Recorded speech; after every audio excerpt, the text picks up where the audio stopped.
నీ జ్ఞానం నీకు విజయాన్ని తీసుకురాదు, నీ తెలివి నీకు విజయాన్ని తీసుకురాదు, నీ వివేచన నీకు విజయాన్ని తీసుకురాదు. ఎందుకంటే నీ జ్ఞానము, నీ తెలివి, నీ వివేచన పరిధి ఉన్నదానికి. It has a limitation. నీకున్న ఆ యొక్క ఎక్స్పోజర్ బట్టే ఉంటుంది అది. నీ ఎక్స్పోజర్ నీకు విజయాన్ని తీసుకురాదు.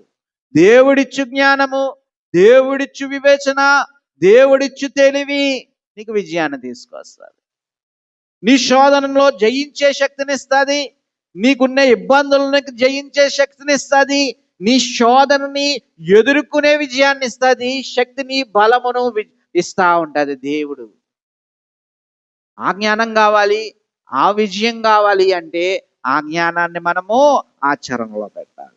విజయం కావాలంటే ఆ వివేచన ఆచరణలో పెట్టాలి. తెలివి కావాలి, ఆ తెలివితో విజయం పొందాలి అంటే దేవుడిచ్చిన తెలివి పొంది ఆ తెలివిని ఆచరణలో పెడితేనే విజయం వస్తుంది.